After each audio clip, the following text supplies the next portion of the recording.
I'm not a money focused individual. Pop isn't either. It's one of the reasons that we get along. Um, I'm more focused on quality of life. If I was running a multi-million-dollar organization like this, these guys are taking 300, 400, $500,000 salaries. There's no way I would do that. Well, all right, let's check. 70 or 80K Well, no, would all be right, reasonable to me. Okay, go ahead. all right, so I'm just gonna be honest. If we came into a windfall of money, Mhm.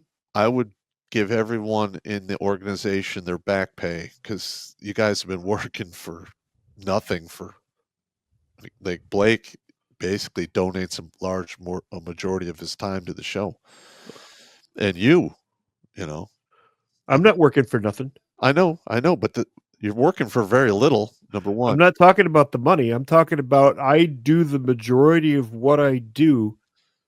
I simply can't work for nothing. A I, guy's got to have a roof. I got you. But But I would I compensate.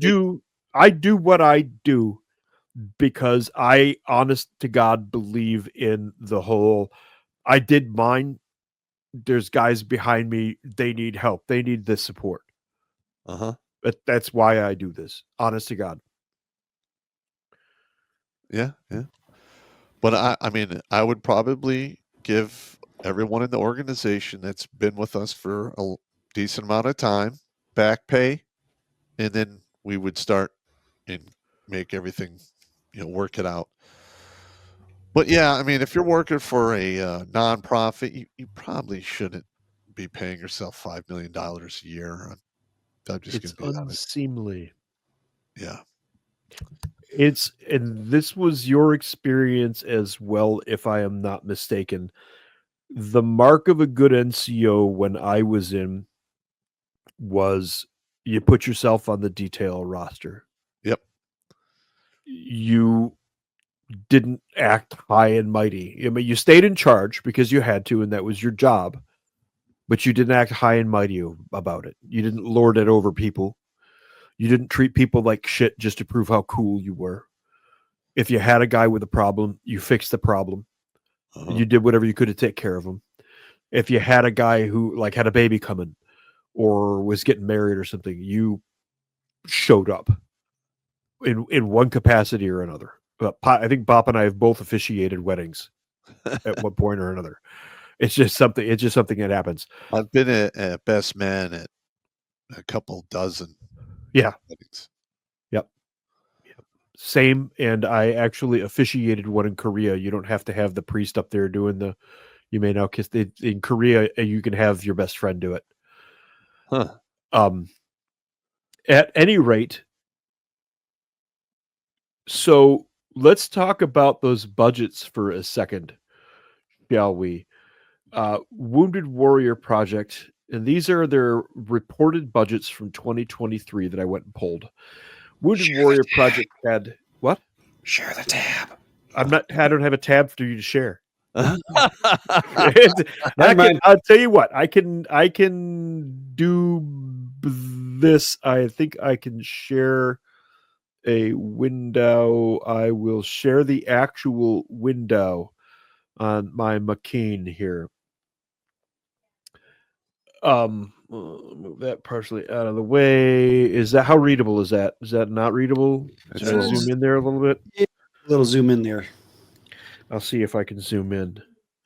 This is enhance. Yeah, it's not working.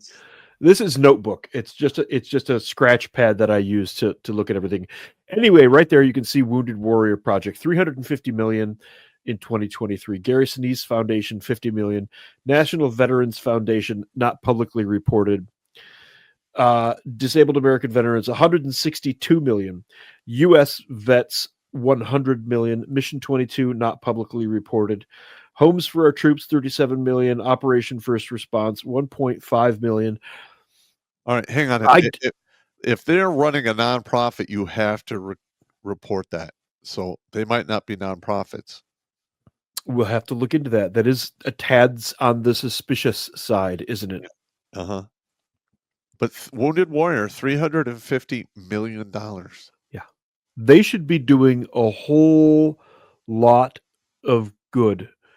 And while I don't know everything about the organization and I haven't seen everything that they've done, I don't see a lot of evidence that $350 million for a single year's budget, especially this far past the last serious action, which was Afghanistan.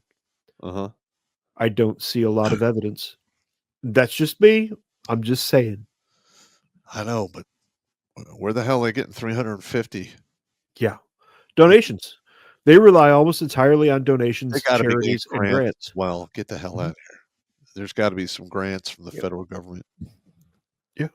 I imagine there are.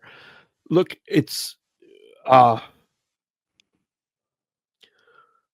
have to keep repeating myself. I believe that these organizations do good things for veterans, but I feel, based on what I've seen, that a lot of them could do a lot better keeping track of the actual statistics. A lot of them should be able to tell you how many people they've helped, at least, and in what ways. That should be basic data. A lot of them should know the data that I showed you at the beginning of the show on where the problems are, what ranks those problems are occurring in, what regions those are occurring in. I looked at that data 16 years ago, and until I opened that page tonight, I could still tell you without looking that it was the E3s to E6s that were having the biggest problems, and the largest component that was really seriously seeing trouble was the Army, and that Fort Hood was the epicenter for it all when that stuff happened between 2009 and 2011. Uh-huh. You should be able to, if you're going to run an organization that saves lives, basically, you should be able to recite some of the basic statistics off of the top of your head so that you know what your mission is. It's like going on the mission without attending the brief. Oh, yeah, that's a death sentence. You're going to fuck something up. Oh, yeah, you're going to get somebody killed. It's guaranteed. Watch Grunt Speak live every Tuesday and Thursday at 8 p.m. Eastern. And if you want to join Pop for Supporter Sundays, go to redonkulous.com/donate and make a monthly pledge. A link is in the meat caser box.